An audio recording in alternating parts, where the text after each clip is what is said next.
All right, Hefe. Here we go. 3, 2, 1. Boom, and welcome to the Big Honker Podcast, brought to you by Lucky Duck. I am just plain old Jeff Stanfield with the world fucking famous Andy Shaver. How you doing, Andy? Jeff, with that attitude, that's all you'll ever be. That's probably right. And with us today, we have a semi-famous Dusty Brown. Dusty from Silverton, Oregon. How you doing, bud? Semi-famous. Not even semi-pro. How are you Well, guys? I wanted to make you sound better than me, but we couldn't have you upstage Andy on his own show. You know, that wouldn't be cool. No, we wouldn't want that. You're the fucking epitome of like a waterfowl guy. Like you just live it. You've been living it forever. How long have you been guiding? I started real guiding in 2000. 21 years ago. Whew. Does it feel Yep. like 21 The years, old- or are you just like gone by in a blink of an eye? It feels like it. What I noticed is I used to be pretty good, and now the kids are better. So it's a little humbling sometimes, but I killed my fair share. Why do you say the kids are better? Just the technology and some of the equipment that they have versus what I have. Man, when I started with Shrek back in 2000 or whatever, we had like carry lights and outlaws, man. So you guys know that dumpster fire that kind of started off of you guys over at Webfoot. That was my first gig at Webfoot. Yep, sure. Yeah, I remember the first time I met you was on an airplane going to Las Vegas. Yeah, I think it was after the Texas Trophy Hunter show. Shrek and I did a booth there, and that's when I met you and Tony. That's yeah, exactly long time ago. Back when old Smoke Dog was still running around. Smoke Dog. Sullivan calls him Three Nostril. I would like to know if he's dead. He did die. Yeah, he did. Yeah. Well, rest in peace, Smoke. Matt called him Three Nostrils. Let me explain to everybody because he shot himself in the face. So, anyways, with he a tried to commit suicide. So we're not making. He always carried this little pocket 22 in his pistol everywhere. I mean, it was just he always had it everywhere he went. I'll never forget that night. The scanner went off, and they were giving directions on the scanner.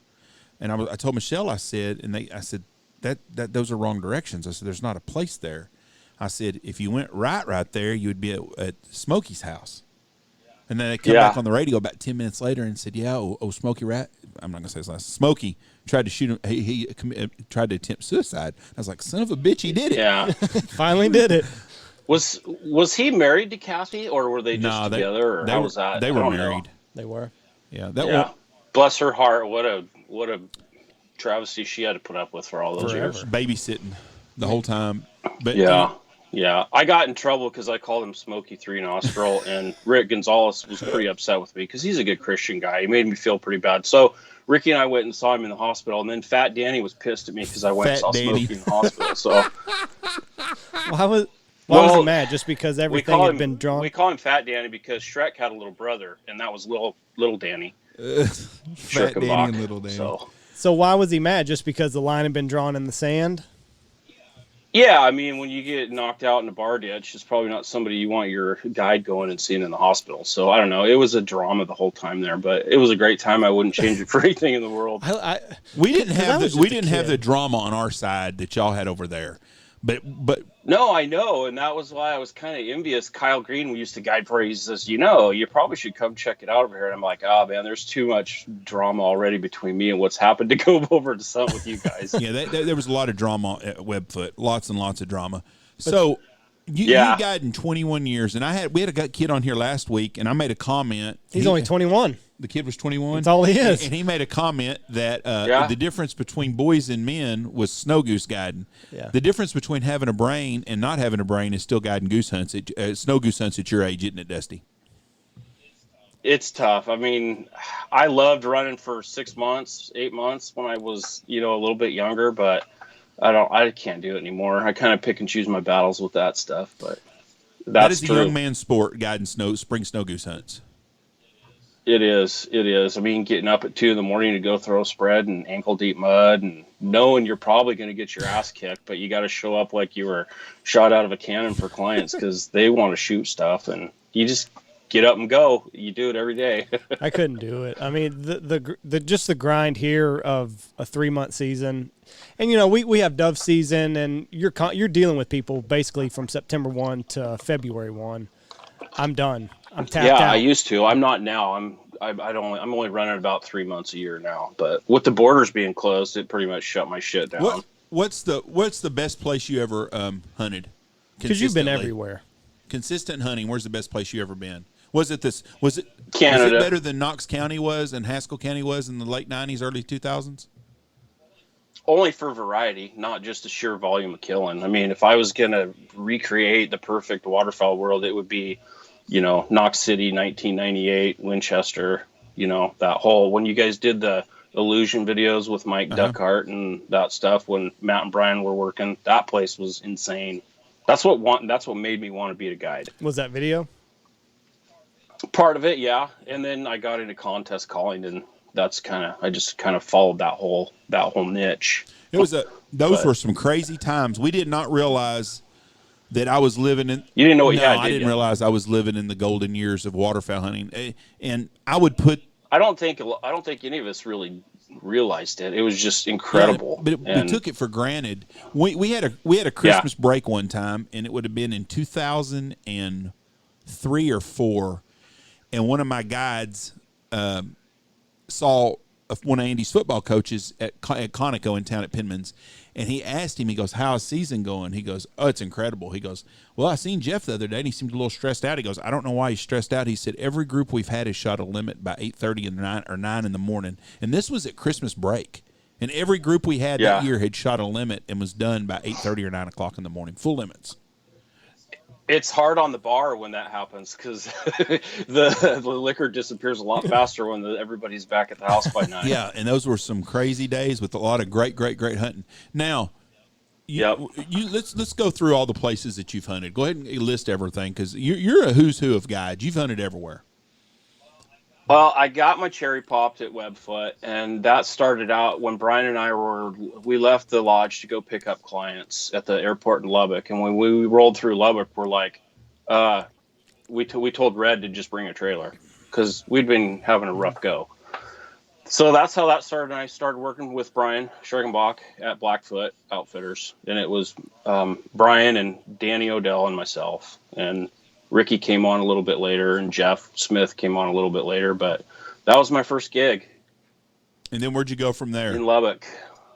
Brian and I started our own deal. We got 3 zones up in Alberta. We ran right up and down the Saskatchewan-Alberta border there, and we ran for 2 or 3 years. It was pretty good. We got 9/11 pretty much did it in for me. I wasn't able to recover from the loss of revenue from when 9/11 happened. They closed the border then too, didn't they? Yeah, pretty much. I mean, September 11th happened, and we couldn't get guests in or out of camp. Oh fuck! What did the people do? Did you have people in camp on September 11th? Yeah, absolutely. And we were on the ground hunting, and the spotter came roaring in the field, and he's like, "The world's under attack," and we picked our shit up and. We went to this tiny, tiny bar that wasn't even open yet, and we're beating on the window, and the barmaid came. She's like, oh, yeah, you guys are Americans, eh? And she flipped on the TV, and we watched the shit show. Jesus. How long were those people up there? They drove to Calgary and stayed in a motel for like 3 days before I think they got to fly out. That's right. I was in the 8th grade, but yeah, they shut down air travel. They shut down everything. Yep. I had a friend of mine that was they were in Alaska hunting. And he said that they didn't know about it until the day after. And he said all the guy told him was New York City got attacked, and so did the Pentagon and the White House is what he told him. He said they flew planes and everything. Yeah. I mean, it's a weird feeling anytime you leave the United States. Like, I've been to Argentina and I've been to Alaska and stuff. I've never been off continent other than Alaska or Argentina. But when you cross that imaginary line and go across the border, it just feels different. It just totally feels different. And when there was a thought that, gosh, you can't get back, it was a little bit humbling experience. He for said the sure. thing they noticed was there was no aircraft flying over. Yeah. None. He said it was just there was no. You Yeah, look in the sky. yeah, it was. I and he said mean, it was just you eerie. you see vape trails up there here and there, but it's kind of a remote area, anyways. Canada up there in northern, part of Alberta, but yeah, it just things went. So dead. after that, where did you go? From after guiding in Canada, where'd you all go to? Let me see. I don't want to mess the chronological order up, but when I quit working for Brian, I took a break for a couple of years and I did bridge work. I did heavy highway construction. I guided a little bit for Mike Franklin up in Eastern Washington, Pacific Wings. And then it was just, I realized my soul was slowly dying, not chasing birds. So I went straight back to Lubbock and I went to work for Long Neck Outfitters for Scott. And I was there probably till... just recently, probably 2014 or so-ish, and I went and worked for Tony at Habitat Flats and did that for a couple years. Just a cool place. Pretty cool place. Then I went and guided for a season for Brent, bless his heart, rest in peace. And I did a couple of jaunts in Wyoming with Aaron Garcia. Super cool outfit up there. If you ever want to get out of the sand and go sit in the snow, that place is super cool, super comfy. They smash up I saw there. your I followed you on Instagram. I follow you on Instagram, but just seeing the way that you do it up there, pits every day and nice and toasty. Yep. Fuck, you can't get any better than that. It was hard for me to adjust to that because I don't know, I try to be humble and I don't like talking about myself, but part of what made me a good killer in Lubbock is I had a lot of truck and a lot of gas and I just went and I could find birds that hadn't been hunted a bunch. We're running 8 counties up there. So it's totally different. And hunting traffic out of a pit, I struggled. It made me appreciate, hunting feeds. But, that being said, as I got older, it was pretty cool jumping in a heated pit with the spread already set. So, yeah, that's basically how you do it, isn't it? I mean, the pit's there and that's where you're going tomorrow. Yep. And, we kind of have a guides meeting every night. Everybody talks about, where do you want to go? And, they got names for all their places and stuff. And there's obviously pits that shoot better than some. And we try to rotate guests around so they get to see a different pit every day when they're there for their, 3 days. But Wyoming was super cool. And most recently, I bounced across the border into Nebraska. I went and did some stuff with Ryan Livingston out in Ogallala country out in Nebraska. That stuff's super cool too. Platte River, same type of hunting, but they have more ducks. You said something fun. You said something interesting there. You said you got a lot of gas and a lot of truck, and you would just go. How many do you know how many miles you put on in a season? What's the most miles you put on looking for that hot feed? I don't know. I was probably young and didn't want to know how many miles I put on a truck, but I've worn out 3 Dodge Diesels. And those fuckers go forever. Oh yeah, I had a 98 5.9. It was a 6-speed and I ran it till it puked. And then I bought an 07 brand new and I ran it till it puked. And I got a 13 now that's about wore out. A bunch. In Southwest Oklahoma, I've had to drive a lot. And it's a pain in the ass because I'm so used to being able to leave my house and within 10 minutes have all my scouting done. I'm spoiled rotten when it comes out. We are so fortunate here, we don't even realize it. And when you're talking to Sal and Matt, they would be like, most of the time we scouted from the field. Yeah, they would know. I would do the scouting in the mornings though. And I would know what we were doing, but everything's pretty close to each other. I mean, Andy will call me sometimes from the field and say, "Hey, over by Rochester, north of town, it looks like there's a big feed over there." And I'll be like, "Yeah, I've already." And that's why that country is still and was so neat is because it was like condensed. I mean, we're running clear to Amarillo, and I've been up to, parts that I don't even want to talk about on the New Mexico border where we've hunted and stuff. And, it's big country. I got a stack of plot maps like 5 inches wide. And I'm slowly learning how to use OnX and that stuff, but it's not always accurate. And the plat maps were outdated, but, I had a stack of plat maps and we just went. Also, too, is that area up there now around Lubbock is so inundated with outfitters now. Oh, dude, it's the Wild West. When I left because it was just like this farmer wanted this and that farmer wanted that. Nobody was season leasing yet. That season lease concept hadn't caught on. It was just $25 a gun, $50 a gun, 75 a gun. Now it's up, it's 100 a gun for some places. Now, is it all the outfitters up there that have kind of made things crazy, or is it also the Texas Tech kids that have a couple decoys and they're doing it on their own, or is it a mixture of both? Yes, that too. The Texas Tech kids aren't a big pain in my butt if they would just leave the water alone. But they get, they do that early teal stuff, and then they think, man, there's geese here too, right. And they just pound roofs, and it's hard up in that country. I don't know. It's just it ruins a freaking 10-mile area when you hunt a playa lake. Yes, it does. Yeah. What did when you what's the difference you've noticed in technology since you started hunting to today? The biggest differences? Well, it's funny because everything sort of went full circle. I've been around long enough. I got to see outlaws, and when they got scratched up and shiny, we quit killing crap. So we're like, all right, we're going to get these one decoys, and they got cloth on one side.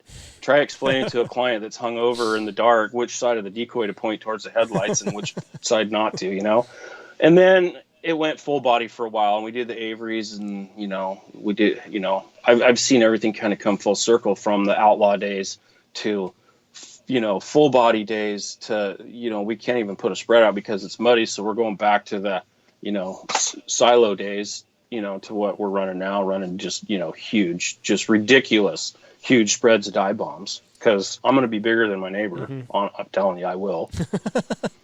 That I was thinking about that just the other day, like how just what you said, we've come full circle, and like we're back here because I mean I can remember it just plain as day. You can't kill geese over silhouette, so we got fucking balls deep in the full body game. And that became a pain in the ass because now, like you said, it's muddy, and it's expensive, and it takes a lot of space to store them in the off season, and like you said, it's muddy, so we can't drive out here anymore. So we're taking 10 decoys at a time. So now we're right back to where we started. When I first started guiding a hunt, I used G&H shell decoys. I had the big ones, 4 dozen regular small ones, and I had a dozen 747s. And that was my first spread I ever had. And I bought. And you guys killed stuff over it. You probably still could. We killed a ton of days. We killed a ton of birds back then over them. And the first decoys I got 10 dozen real geese silhouettes. Yeah. That was my first deal. And then Jim Cripe and all them tried to sue me for using real geese, not outlaws, and that turned into a whole fucking mess. But that was the first silhouettes I had, was 10 dozen of them. Yeah. And I remember when Odell showed up, and he had these decoys. They were like human sized with cuts in them, and he would like lay them over people. Yep. We just quit that. We just quit that about 10 years ago. I just belly laughed because I was his helper. For the first year, I was the helper. Bird cleaner, spotter, whatever. And we killed birds because they were so stupid. They were just, it didn't matter. It was more for the clients than anything else, because you could have laid out there on a backboard with a ghillie blanket and shot them until you were blue. That's exactly right. I had such a misnotion about how good a guide I was, because I would have a hot field every day to hunt. And when I say a hot field, I was hunting a field with 5,000 to 10,000 geese in it at least every day. And I would have a flag, and I was the first person up here to even have a flag, and that sumbitch was like a magic wand. And all I had to do is flip a flag every once in a while. But the geese would lock in a mile away, and they wouldn't even circle. Yeah. I mean, birds never circled. We never had a bird circle. They just come right in, and you shoot your limit real quick, and you're done. I mean, it took longer to put the decoys out than it did to shoot your birds, unless you hunted down by rule, and then it would be an hour before the birds would get there after the sun come up.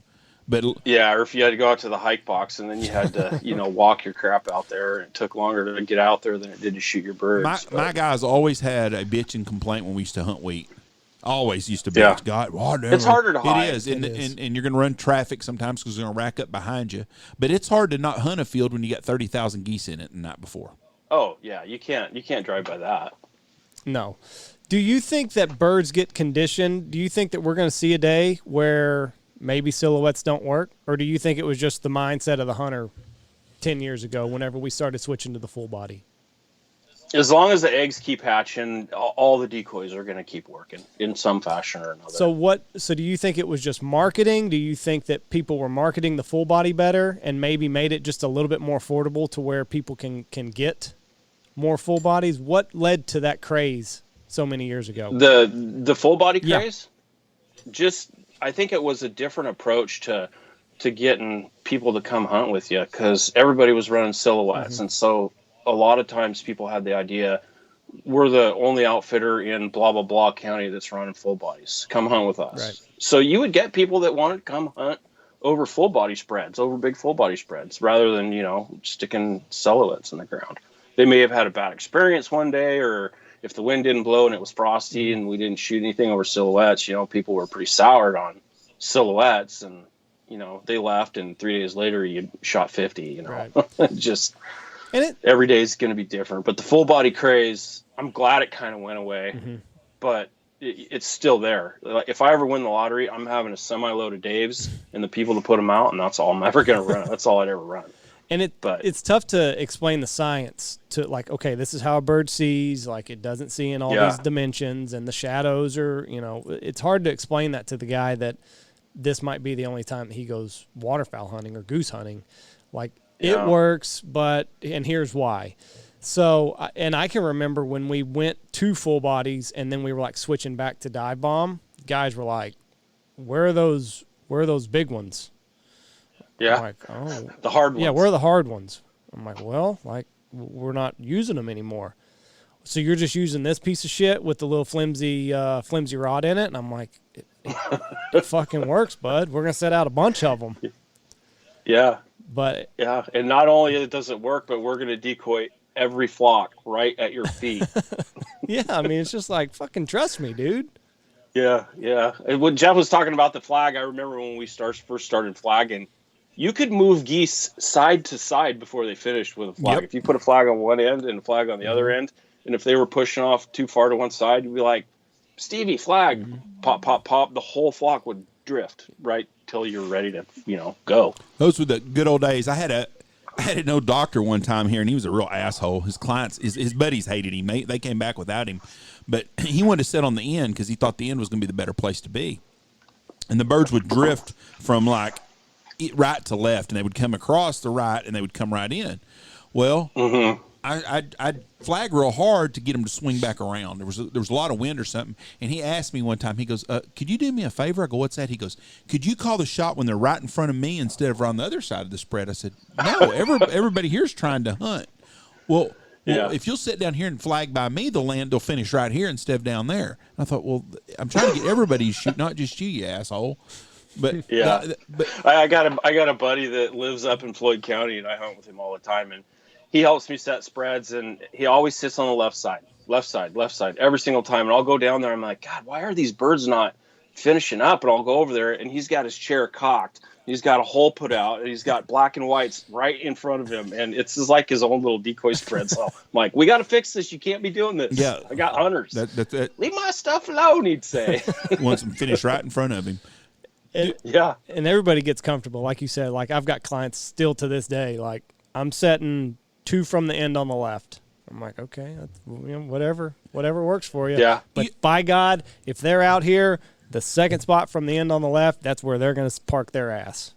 I think the biggest change come from probably in the mid-2000s when the internet really started taking off, and everybody was running the same spread from Alberta to South Texas.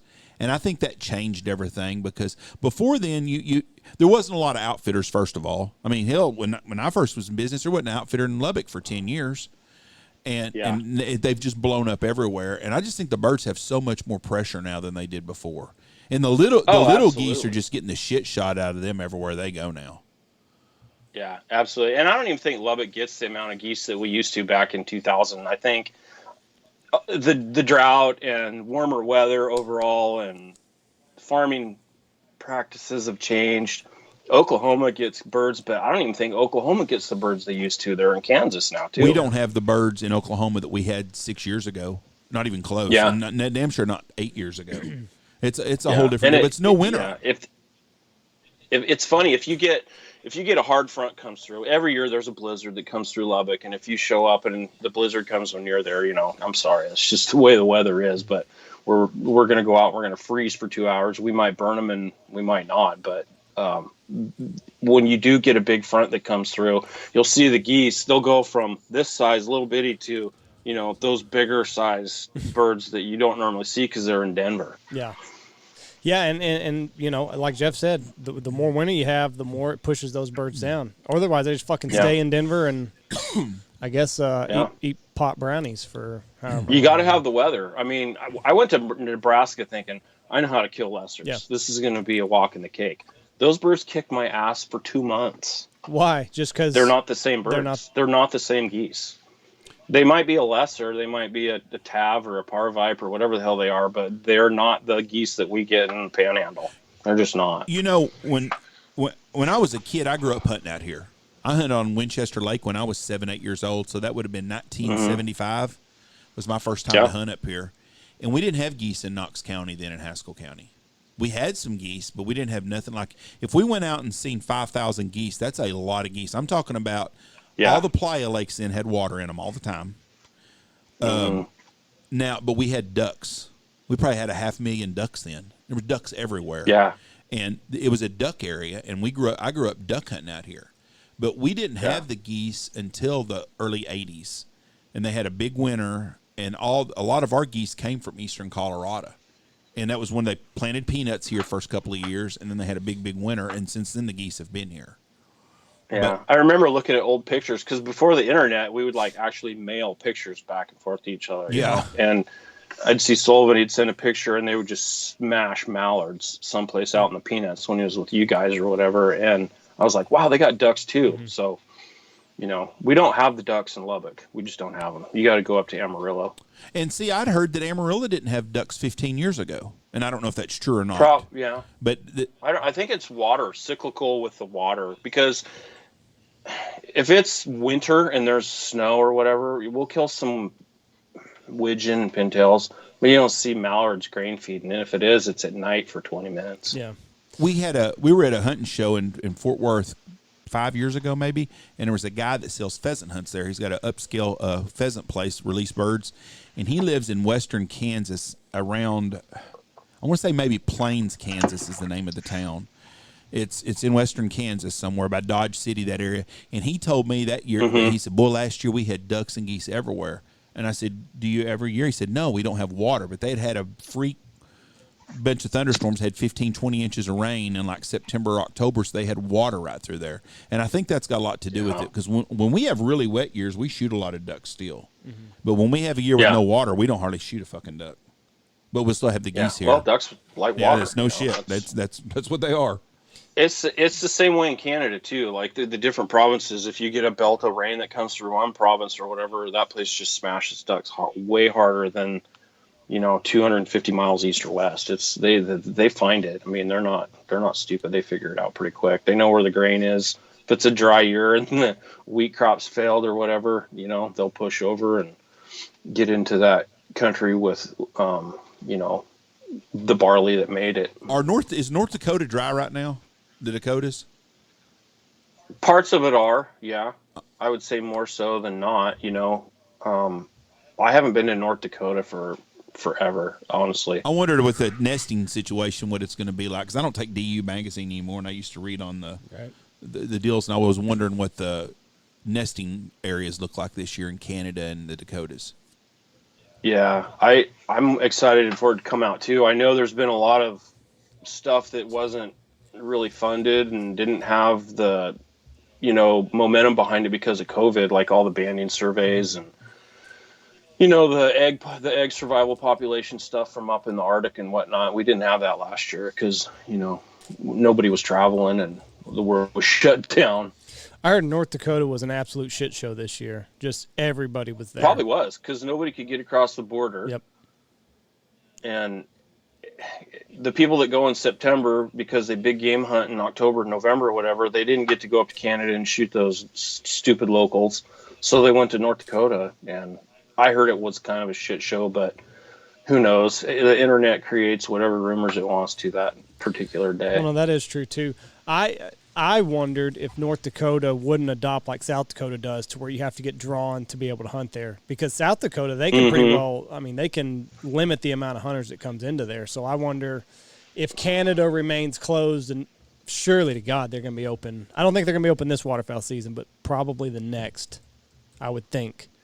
But if they continue to remain closed, you got to figure that North Dakota would figure this out and maybe take the South Dakota approach and make a draw. I had hopes that, okay, I'm going to get vaccinated, and the only way I'm getting vaccinated is if I can get a passport to get into Canada this spring. Right. And, you know, now as we learn more about this stuff, that the vaccination doesn't keep you from getting it or spreading it. So we're going to have to wait for Canadians to be vaccinated before they're going to let people come in. I hadn't thought about that. That's interesting. Yeah. So that could be. Yeah. Canada's way behind on it too. I had it all planned out. I was going to get vaccinated, and I was going to go to Canada, and you know, I miss it. I really do miss being up there in the springtime. It's a special place in the spring. Miss the people. Miss, you know, going out and hunting with buddies. And You were going to snow goose it hunt sucks. up Yeah, I snow goose hunt up there in May. there? Jeez. That's crazy. You know, we watched the Kentucky Derby and drank whiskey one day, and then we, you know, kill geese. It's pretty fun. Now are the same places that you go to year in and year out, do they usually have big masses of snow geese, or is it like anything else and you got to go find them? Yeah, you got to go find them. But, you know, I could draw a 200-mile circle of the places that I go up there, and we're going to be within that circle someplace. Yeah. So what would make you said you've hunted just asshole of Texas right on the New Mexico border. What would make you go and look and see if there's birds there? Just you had a hunch, or you got a call from somebody? What would make you take the drive? Just trying to think outside the box. Sometimes, like when you go out and you have a couple of tough hunts, and you're like, man, I'm so sick of these geese. They came off the same ply lake. They fly over our decoys every single day. And, you know, if there's wind, you're going to kill them. If there's not, you're not. And I'm just trying to figure out a way to kill birds without a weather being an influence, or whether Joe Blow's setting up in front of me or whatever. So, you know, I'll just punch out and try to go find some birds. And, you know, every once in a while we do. I'm Red and I punched out one time, and we thought we found the miniature Knox City. And we went out, we got permission, we hunted, we shot the piss out of them. And the next day they were gone. They went clear back to Amarillo. So they were only there for long enough to get shot pretty hard. They were using a feedlot, I think, to roost on, and there was a couple of cornfields out there, and the geese poured out and poured out and poured out. And so we went and hunted it, and yeah, we shot it one time, and they never went back. That's interesting, because you hear about that. I wonder what makes a bird, like in Knox City, like they won't leave, you know, until you start fucking with them. They're not just going to leave after one big hunt. So I wonder what makes them kind of branch out and then get busted and then go back to where, like you said, they went back to Amarillo where everything else was. Habit, I guess. I don't know. Either they're probably just as hard-headed as waterfowl hunters. I don't know. Knox is a pretty cool place. I haven't got to spend much time there. You guys have specs that people wouldn't even understand. Wouldn't even understand how many specs are there. Yeah, the biologists damn sure don't. Yeah, and we don't have them in Lubbock. Like if we kill 25 a year, that's saying something. If you shoot 25 specs a year in Lubbock, that's about the average to the top end.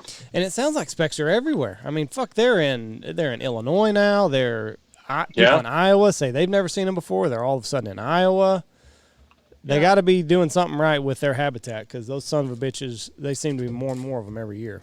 I just looked up a deal, and it said 97% of North Dakota is in a drought to extreme drought conditions right now. Oh, there you go. There you go. And it's not looking super good for the Central Flyway in general. No. I mean, we're probably dry here. We got that little bit of rain. We had 4 inches of rain last week. I don't think we're dry. All our playas have water in them. We got fucking blue-winged teal out the ass. Really? They just showed up. I don't know where the hell we're gonna get rain this weekend in Portland, but we had a 80-degree plus day last week in April for Oregon. That's for the west side of Oregon. Super, super rare. We set records. I'm looking at The fires we had last year. I'm not looking forward to this year's fire season out west. It's going to rip people's asshole. That's crazy that you got Sad. that there's a fire season. Yep. Like we got tornado season in Texas. You guys Yeah. have fire season. You just fucking Yeah. deal with it. I'm looking at the drought monitor for the U.S. right now. Montana, the western part or the eastern part of Montana, North Dakota, South Dakota, all extreme drought right now. Especially the northern part of South Dakota, the southern part of South Dakota. Then you get into Nebraska, like where Blake lives, it's really dry. Kansas isn't that dry. Oklahoma is moderate, and then Texas, you get into the panhandle of Texas, Amarillo to Lubbock is really bad drought, all the way through to New Mexico and all the other places in it, until you get up to, and it's showing it to be pretty dry where y'all are at. Yeah, and it probably is going to be one of those years where everybody's on top of each other again, because the birds are going to go to wet ground. The dryland stuff isn't going to be a significant deal unless there's a couple of good storms that come through and they knock a cotton field down. Somebody goes back in and puts in milo or whatever, and then that milo has to get a little bit of moisture, and a lot of times that'll help. But I'd suspect we'll be on top of each other this year around the pivot country. It's supposed to be a dry summer, they say, and I hope they're wrong. It's supposed to have a real active tornado deal in May, and if that happens, we're going to be some big rains because there'll be big thunderstorms. But other than that, from June to December, it's supposed to be really dry. It's like 2011, they're saying. Oh, boy. I hate that's a miserable summer. So that 2011 area, that was when I think they started throttling back the amount of water that people could put on their crops because the Oglala aquifer was freaking going dry. Yeah, Blake, I can't remember how much he said, but Blake, he said they can only pump a certain amount of water a year just because of that. Yeah. Everybody's got a straw in the fucking drink, and it was almost gone. Yeah, and we see that all the time with there now. Instead of a whole pivot of corn, you'll see a half a pivot of corn, right, with something else in it that can tolerate the dry a little bit, because they can't raise a crop without enough inches on it. So we brought you up a couple times on the podcast talking about that whooping crane that landed in your crane spread. Yeah. Were you shitting a brick whenever? First of all, did you see it in advance before it landed? Yep, I did. I had seen one in the county when I was scouting, and we see them here and there. We just try to, I don't talk about it a whole bunch because I don't want looky-loos out there for one thing, and then if somebody's like, "Oh, I saw a whooping crane," I know we're Browns hunting. Oh, right. Yeah. So I don't talk about it a whole bunch. But yeah, I saw it. It came with like a 5-pack of sandhills, and I literally, we were hunting a panel blind that day. I don't hunt panel blinds a lot, but we're hunting panel blinds that day because I can't remember why, but we were hunting. I usually hunt like A-frames or whatever, but it was a panel blind. And when I came out, the thing tipped over because they always tip over. If you don't tie them down, the freaking things tip over. I can't see. They're a pain in the ass. I hunted. So anyways, basically the whole blind just falls apart like a stack of cards, and everybody's pissed. They're like, "What's going on?" I'm like, "Do not shoot. Do not shoot." I was a little over animated because I didn't want somebody shooting it. But the stupid thing landed, and it sat there, and I literally had to haze it out of the decoys. I had to walk out, lift my arms up in the air, and I took a few pictures of it. They were with an old cell phone, so they weren't great, but how big? It had how big was band on every leg? It did. How big was it? Yeah, 2 or 3. How big was it compared to the sandhills? I think it came in with lesser sandhills. We don't get a lot of graders out there, so I know it was at least a whole head above the lessers that it came in with. It was big. It was a big bird. And it had bands and radio collars on it and everything, probably. I don't know if it had transmitters, but it had multicolored bands above the knee, and it had just a regular Avice band right below that. I'm trying to find it right now. I had a guy message me after we were talking about it, and he said a buddy of his shot one, and I think he got like 2 years. 2 years in prison for it. Not fucking worth it, bro. No. And I want to say I heard a story too about a guy shooting one, and I think the restoration fee was like $60,000. Some guy killed 2. Really? Yeah, that's the story. Kill 2 of them. Killed How the 2. fuck do you shoot 2 of them? I mean, that's really fucking up. You can get by with one and say, man, there were some sand hills here and it was in there and I didn't, it was cloudy, whatever it is. But you shot 2 of the bastards. I mean, it went 2 for 2 on whooping cranes. He's the only person in the world that can say that. I know when I was younger hunting and stuff, my buddies would take me out hunting and I had to ask them, is that a spec? Is that a Canada? Because you couldn't shoot specs when I was growing up in Oregon until the season was open for them, and I didn't know, but I could see how a sport that hasn't hunted a bunch could do that. But you know, if you're with a guide, there's no excuse for it. So no. And I think back, you know, I've got my son's 6. Like I can remember me, I think I was 12 years old, 13 years old, and me and my cousin, it was the end of the year, and we had a pit on just a little playa. And it was just me and him in the pit. But I just kind of think, like, had that sumbitch come in, number one, I didn't know really what a crane was back then. But, like, would I have shot the fucking thing? Like, I don't know. But I think of my son being out there and, like, him learning on his own. I don't know. I'm going to have to tell. But we don't – luckily, I've never seen a whooper out here. So – yeah. I've seen them in the spring, or I've seen them, like, in October coming through before season starts. One here and one there, but never – you know, like they deal with that on the Texas coast all the time. Yeah. I mean, they shoot a lot of cranes down there, and they got a lot of wood. That's where all the whooping cranes are. And I'm assuming it's I think closed. the story on the one that I took the picture of that I had, it came into the spread. I think it was like a 4-year-old crane or whatever, and it had not mated or didn't have a mate or hadn't paired up or something like that. That was the story. Because I talked to the game warden about it, and we just visited. I wanted him to know that there was one in the area, and you know, I didn't avoid hunting the area because it was too good of an area to hunt, but we just, you know, had to be super careful. Did you see it, I mean, it's night and day difference. I mean, it's like a black sock and a white sock laying on the ground. There's no comparison. Did you see it after that very many times? I think I saw it once again after. Yeah, no, I did see it because Hunter has a really nice camera. He's a good photographer. And we were trying to get Hunter in a situation where he could take some cool pictures of it. And we saw it, but it was out in the middle of the field. And never got another close encounter with it like I had that. That's probably the only bird out there that a mallard won't breed with. Yeah, I think it's the size difference. I don't think it's from a lack of wanting to. I wonder if they crossbreed with a sandhill. A mallard? No, a whooping crane. Oh. No, I know a mallard won't. A mallard might try to fuck it, but it ain't going to breed with it. But I wonder if a whooping and a sandhill will crossbreed at all. If it's happened, I don't know. I've seen some goofy looking cranes. You know, most of them have been when I was working for Brant last year or 2 years ago down there in that Odessa country. There were some goofy looking cranes down there, like whole flocks of them that had the brown, like a juvie or whatever, that never grayed out or whatever. So do you different birds? Let me ask you this about crane hunting. Do you think it's necessary to call, or do you just let your decoy spread and your hide do the work?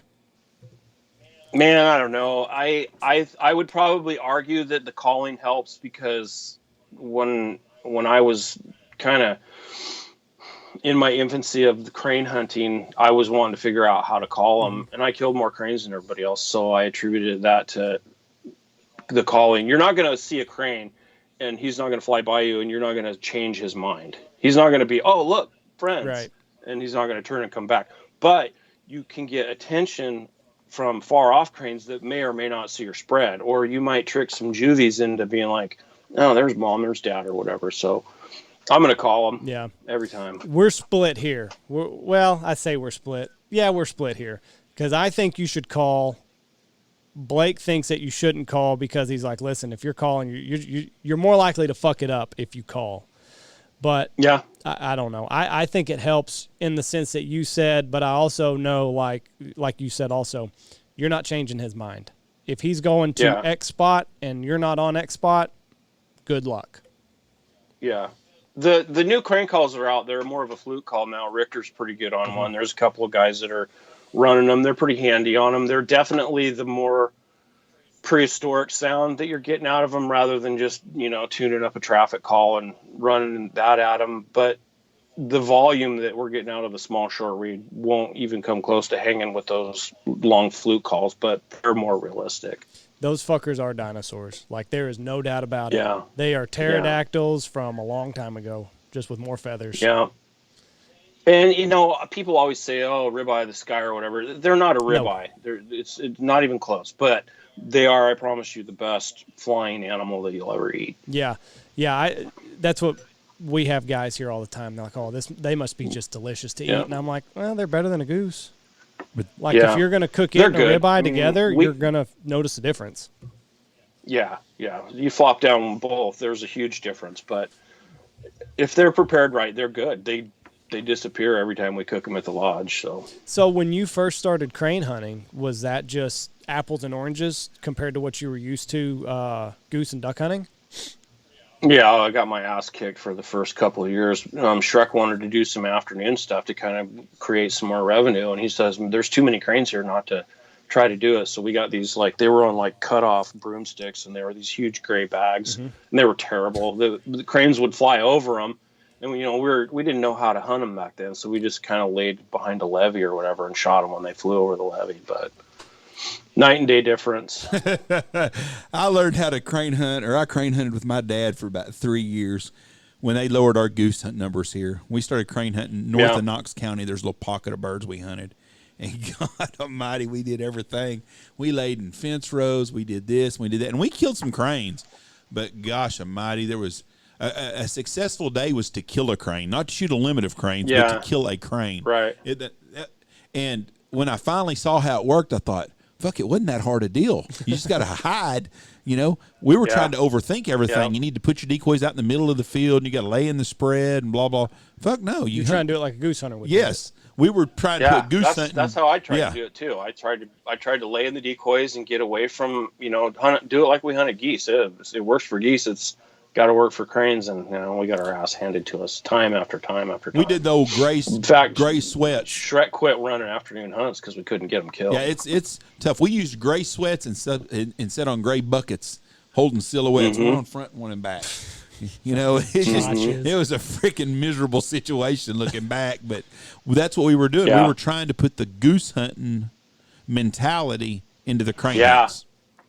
Yeah, the two didn't correlate together too good now, but there's a lot of guys that have it figured out now. Pretty much all the outfitters in Lubbock have 2 or 3 guys that know how to kill them. Everybody runs the same system now. They do. The best hunt we ever had as a kid growing up is we had a wheat field that had a big tractor that had been broke in it, and we hid on that tractor. And those cranes didn't pay no attention to the tractor. So you could hide up under it and shit. Yeah. I'm laying up under a big John Deere tractor it's one of them 8 tire ones sitting by the back wheel. And you shoot fucking cranes. And that was our best hunt we had one year, was shooting by an old broke down tractor. Because it gave us a natural blind. Now, we weren't smart enough to figure out, you know what, we don't have to hide in the middle. We can just hide by fucking the edges. And that's all we would have had to do. Yeah. If there's not a fucking broke down tractor, we can't kill those cranes. It was definitely a trial and error. You didn't get to watch somebody on TV to see how they did it. We just had to stumble around enough and figure it out. But the decoy games and the cranes has changed quite a bit too. But it's still all going back full circle, because I think Dive Bomb's got a crane rag now, and they're going to be effective. The Silos cranes are effective. When what's the boys up in Kansas that had run them out of the tire store? Deceptions. Yeah, sorry. I don't know why I forget that. They're the best crane decoy on the planet until, recent years. But the Deceptions, when those came out, we took 35 of them and we shot out, I want to say we shot out every single day. We didn't, but it was really damn close. Yeah. And the recipe is not that difficult to kill a crane. If you've got cranes coming to your field and if you can hide, truly, truly hide. Yeah. You can kill cranes.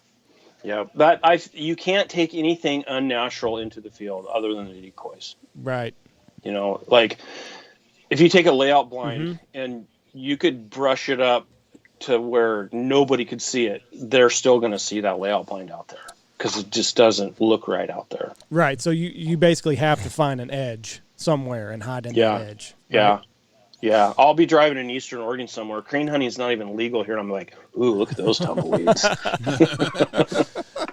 That is, I'm that. It's a sickness that waterfowlers understand. I'm the same way. Good tumbleweed patches. Because we were driving back, we went skiing in Red River, and like there was a blizzard blowing through as we were coming home, and we were coming through Tex Line. Isn't that what it is up there?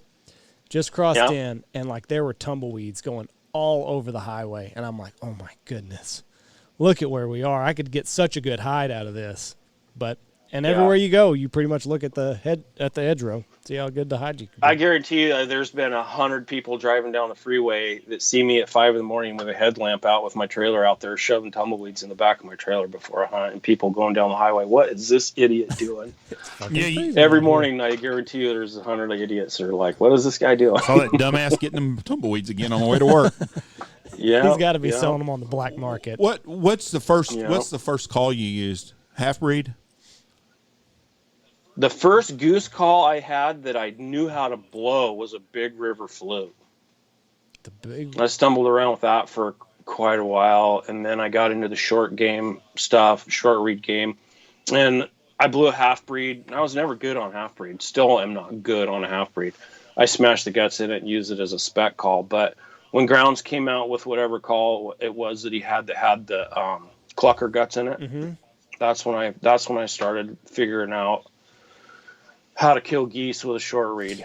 And the Nightingale, I think, I didn't want to use a plastic call because that's what Fat Danny used. So I used Grounds calls and made those work. What would that Danny call used the Magnum cluckers, what Danny used. Yep, that's right. And the guts were so completely worn out, the reed wouldn't even fit it anymore. And him and Shadow would just lay there, loop, loop, loop, loop, and he killed geese every day. I don't remember much about him. I think when I came around, he was 1 year here, maybe. Yeah, probably so. But they say like he was a tip getting motherfucker. He was a schmoozer. The other guys hated him. He wasn't a tip sharing MF-er. No, the other guy. I've never had, and I've had. I don't know how many guides. I counted up one day. I think we've had 85 different guides through us over 30 years. And I don't think I've ever had one that was disliked more by everybody who works with. There's always one guy that everybody kind of thinks is kind of shady or they don't care for. But that guy usually always pairs up with another guy at least. We've always got pairs. Yeah. Danny was not a pair with nobody other than that dog Shadow. I learned some stuff from him, so that's the only thing that keeps me from just totally throwing him under the bus every chance I get. You might not know it from listening to this podcast, so I'm not a real big Danny fan, but he actually did teach me some stuff, and I thought he was pretty cool until I became kind of an adult and started figuring shit out. I mean, I think he's from Arizona, and he had a Cajun accent or some bullshit. Danny wasn't a bad guy. He was good with customers. Customers really liked him, but he always was trying to politic to have the best place to hunt. His favorite saying was, "Jeff, these are the kind of guys that we need to get on a good hunt. Yeah, the motherfuckers that are at the lodge, we need to get them on shitty hunts, but your guys need to be on the good hunt." But that was his favorite go-to saying at all times. When we first rolled into Lubbock, he was trying to get ground, just a ground whore, and he would speak for fields before coming back and talking to everybody else. And we'd have our little guides meeting. I'm like, I want to go hunt this pocket of birds because I think I can kill them. They're flying a long ways. They got to fly into the wind. And Denny's like, no, you're going to go hunt over here because I already paid so-and-so. And, I was like, nah, it just wasn't cool. I started not liking the fields that he wanted me to hunt. And that's where we kind of butted heads. Yeah. It was a financial thing because Brian and Danny were my boss. So I had to do what they said. That sucked sometimes. He was quite the person to have work for you. I wish him the best. I don't even know what he does anymore. I hadn't seen him in years. But he was a pain in the ass for me, and he was a pain in the ass for the other guides. And he was not missed around here at all. He went and did his own thing for a while, and Ruben, who used to run what is now the other lodges in Plainview, Tejas or something like that. Tejas, yeah. Ruben and Danny were partners, and they were pretty successful. They stayed up in that, they stayed away from us, so we didn't really care. I went up there one time, and I recognized his spread and his truck and stuff like that. So the last time I saw him was probably like 03, 04, and I haven't heard or seen of him since. Yeah. Do you when the A-frame first kind of came on the market several years ago, did you think that would change the way that you hunted like it has? Because you said that's basically all you like to hunt out of now. Whereas you were hunting. I didn't like them at first because I thought they were dangerous. Guns were tipping over. You know, I hadn't practiced with my dog in one, and it took me some getting used to. They're a 2.5 day chore to get stubbled in right. Yes. If you don't have tumbleweeds, right? So, you know, you're out there with hedge clippers and you've got to cut 4 truckloads of grass to get one stubbled right. So people aren't groundhogging the whole time. But it was a hard transition for me to switch from chairs and gillies. I used to dig in. I mean, I was young and full of hate for those geese, and I'd bring shovels, and I wouldn't dig in weed or whatever, but you know, crops that were out in plowed ground, I would dig my guys in every day. Not like you guys do, just get a lower profile, throw the backboard out without opening it up, and then throw a gilly down and surround them with a trailer load of decoys. Now, when you do it that way, do you do the socks are popular now? That's how guys do it. Yeah. When I first started, we didn't have socks. We just had outlaws and real geese. So we didn't have that tapered look that everybody's doing now and covering their guys up. And it works pretty good. I mean, if I would have known about it then, I would have done it for sure. But we just laid in gillies and backboards. And if I could dig in, I was digging in, at least to where guys' shoulders were. You know, had that lawn chair shape in the ground, and we'd cover up our holes as best we could. We didn't ever get kicked out of any farms for digging like that, but peanuts you could dig in. You could dig into fresh plowed milo or whatever. See, and we didn't dig in wheat. No, no, we don't either. But I've kind of gone back. I've got a love-hate relationship with A-frames right now just because it's every damn day. We're cutting grass. We're gathering tumbleweeds. We had a kid work for us this year that all he basically did was cut grass. Yeah. I mean, he worked around the lodge, but one of his chores every day was fill the trailer up with cut grass. And guys get in there. I know there's a small town in Canada. No, it's actually like 3 small towns. We bought every freaking zip tie that they had, and the people were like, "What do you guys do with all these zip ties?" Because somebody wasn't smart enough to bring an Amazon box from the States, and I think we paid like $40,000 in zip ties. But so, do you notice that holds on to the grass a little bit more, the zip ties? Yeah, absolutely. Especially for the tops that peak, because we won't leave those in. We'll pull them out every day when we roll them up, so that they don't break. Yeah, it's just not as hard on the grass, and I'll throw it all on a sled, so that every morning we're stuffing the tops with, the TP part of it. Son of a bitch. That's what we're going to do this year. Your grass will dilapidate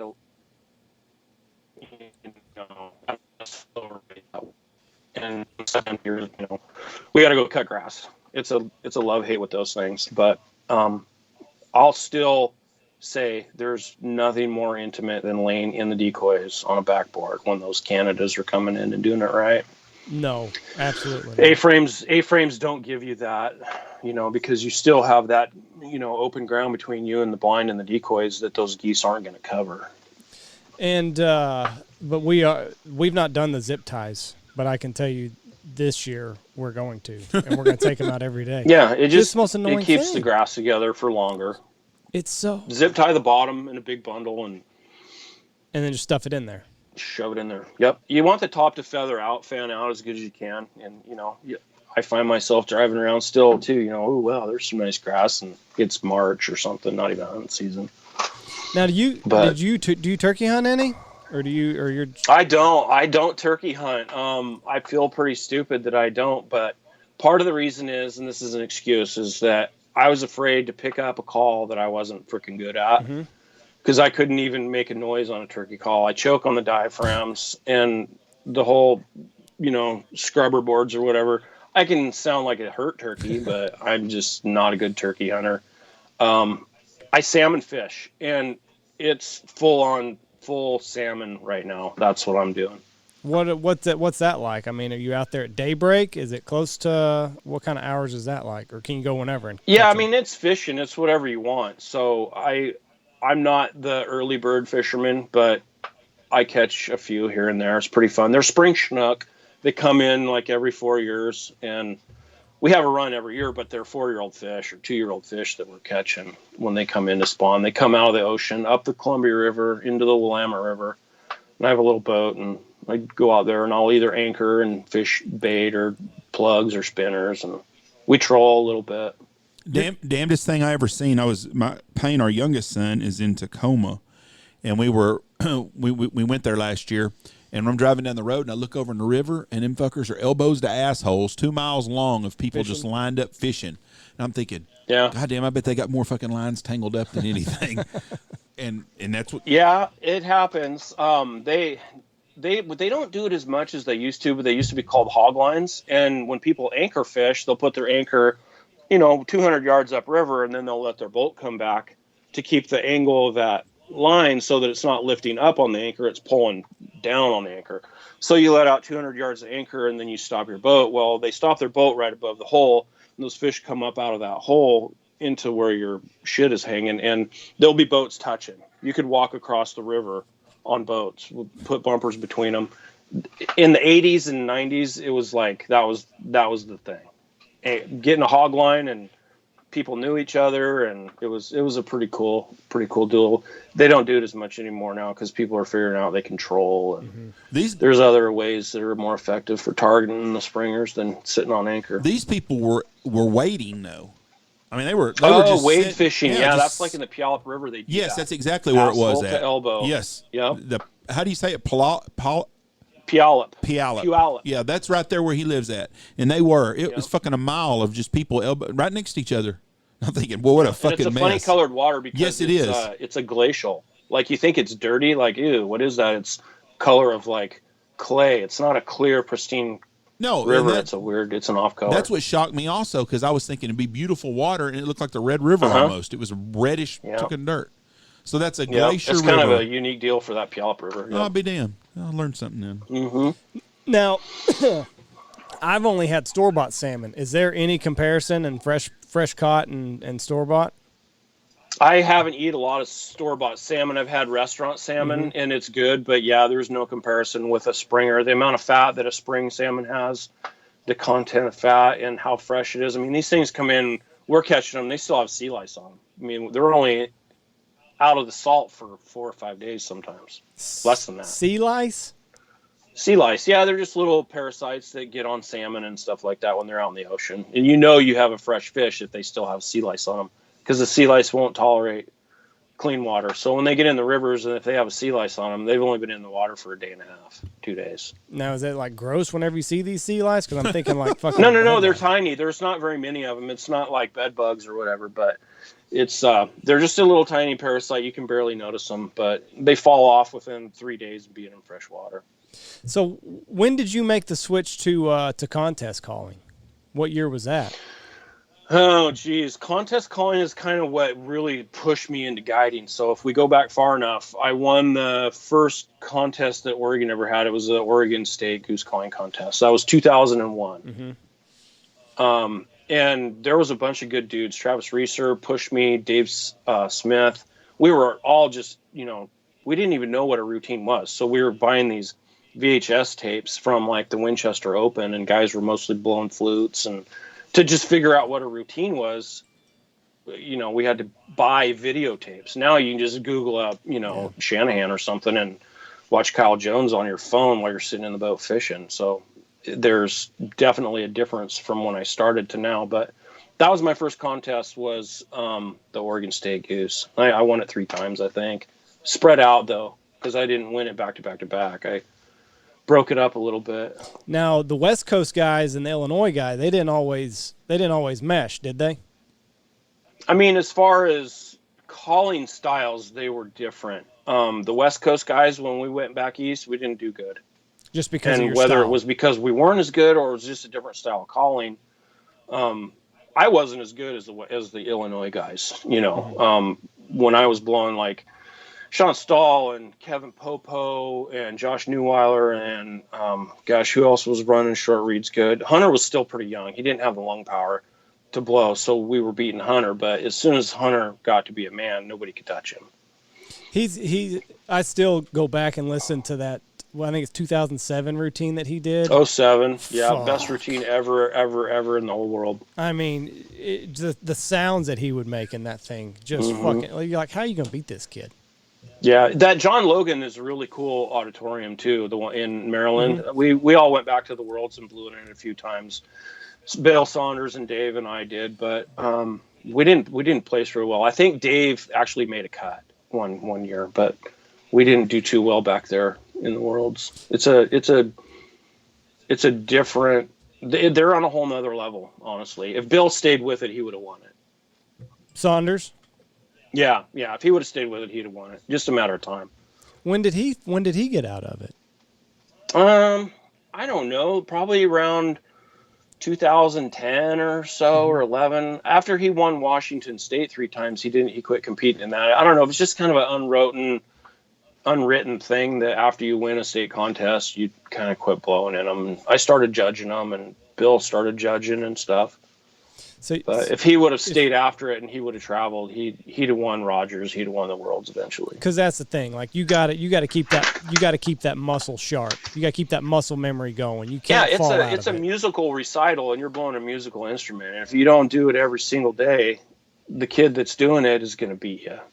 There's some talent involved with it. I mean, a lot of stuff going on in your throat and your mouth that you can do with a call to make, different noises or whatever. But it's definitely changed. A routine that won in 2000 wouldn't even crack a top 20 now. Just because it doesn't have the razzle dazzle and the power and the speed. Yep. Spit notes and train notes and triple clucks and just the speed and pretty much. I mean, there's still good callers, and those guys that were winning in 2000 and 2001, they would be able to win on stage today if they would have stayed with it. Kelly Powers would win today if he wanted to. Yeah. Were you a note for note guy, or were you segment for segment? I was show up with your underwear on your head and just blow what I could remember. I wasn't a note for note guy. I couldn't keep it together. They're the guys that were able to do Twinkle Twinkle Little Star or Old MacDonald Had a Farm. Those guys were consistent. I was really sporadic at winning. So you were because of that. You were either top 3 or you weren't going to make the first cut. Yep, exactly. Like, I practiced, but I didn't practice blowing routines. You would just blow. You just get on. I would blow like my favorite part or the part that I was good at. And then when it came time to like 2 or 3 days out from a contest, I'd start blowing routines, and I was like, oh my God, I forgot that whole part of the routine because I didn't practice blowing routines. Mm-hmm. I just blew my call like I did when I was hunting. And then I added in the razzle dazzle to try to impress judges. So how long have you been judging now? I've judged a bunch of Oregon State contests, and I judged some stuff like the Best of the West in Utah and like that. But I haven't been traveling much really to judge many. So how have you noticed the calling circuit evolving just since you've been a judge? Like, are there more good callers now? West? No, not even. Like when I was blowing, I'm not trying to say I was good or whatever, but when I went to contests and blew, there was freaking 35 guys in the bullpen. Now you're lucky if there's 9. Like the last Oregon State contest I judged, there was 4 people in it. Oh, wow.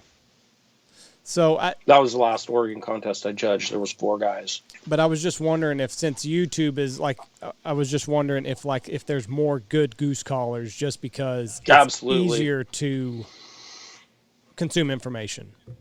Yeah, it is. I mean, I think it's easier. You still have to dedicate your time, and you still have to have ability, and you still have to go and do it. Part of the struggle with when I was blowing calls, learning how, is you had to fly somewhere to go to a contest. And when they first started happening out west, if you didn't live within, right around the area, Portland or Eastern Washington, you still had to fly or drive to go to a goose contest. So, yeah, I mean, you guys are all basically on an island out there. Yeah, it's kind of a unique area. And I mean, that's what kept me out of it for so long. There's nothing in Texas. They had one show. There still isn't. Still nothing. I mean, there might be a regional duck here and there or whatever, but there isn't a goose calling circuit that runs in Texas. I think the closest one is Rogers, and I entered it a couple times. Tulsa had one about 7 or 8 years ago. I went to it. Luckily, and here's the thing too. I haven't listened to you call very much, but anybody that kills geese is a good caller. But the way we hunt geese in Texas, that calling doesn't translate to the musical recital that they put on in contests. It's just balls to the walls here. Yeah, it's just, pack of Indians, somebody said once, but your call's tuned way high, and it's just you run it till the reed breaks and grab a different call and keep making noise. Yeah, that's exactly right. Luckily, Derek McDaniels stuck his call in the, I think, second round, and then that's how I won. Yeah. Yeah, Derek went to Rogers with me one year. He didn't go with me, but he was there, and I think Derek and I were like within 2 points of each other, and neither one of us cracked the top 20. I'm telling you what, that's a murderer's row there, because the purse is so big, anybody can enter, and it's just everybody there. Yep. And there's good callers. I mean, 20 of them that could win it on any given day. But if you watch, the cream always rises to the top. Yeah. Doesn't matter. It's going to be interesting if calling contests make it another 10, 15 years, if they're even around. Yeah, now. Asher's putting on that huge contest in Missouri for dive bomb. Yes. And they're going to have a real contest. That's been the first one that I'm aware of since pre-COVID. Since COVID, yeah. But it's just interesting because, like you said, a routine from 2000, it wouldn't even place now. It's just interesting to see where we're going to be in another 10 or 15 years of calling contests. I know. Do we circle back I knew that, and go I'd back start to the working on it right now? Yeah. Do we circle back and kind of go to a more simplistic routine, or does it just continue on this trend of razzle dazzle is going to win the thing? I want to say that with the technology that we have in a goose call right now, we're probably plateaued out right there somewhere. I mean, the guys that are winning and have won in the last 8 years or whatever, I don't know if there's any more new noises out there for them to create on a goose call. I can't think of any. I can remember having to look up and trying to figure out how to do the train note, because that's not anything I'm going to do here. So I had to look it up and see how the hell to make that sound go. Yeah. But I'm like, what the hell else can they put onto these things? Yeah. And the stuff that we did in Texas, that doesn't even go in a routine. No. Right? It doesn't even, it's just that's all you do. It's not, there's no flow to that. It's just get them killed, get to the margarita barn. Yeah, it's a different animal whenever you're going after lessers every day. You got to have lung power. I can remember, it's always funny because we got Blake here, and he went from hunting pits and hunting big geese on the Platte River, and it's just this kind of slow, methodical. You'll honk at them, you'll cluck at them, moan a little bit, and then it's just out here, and it's just fucking put your foot on the gas and go until you run out of air.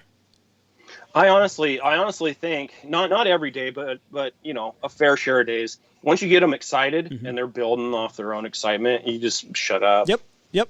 No. And just don't do anything. 100%. Some of the noises that I'm hearing on Instagram and stuff that these guys are, they must be younger guides or whatever. They're making noises on a call that doesn't replicate a lesser snow goose whatsoever, and they're still killing geese. I saw a video just the other day. I think it was Trevor Bennett. He was hunting, and he had a big group of lessers, and you could hear them off, and they're excited.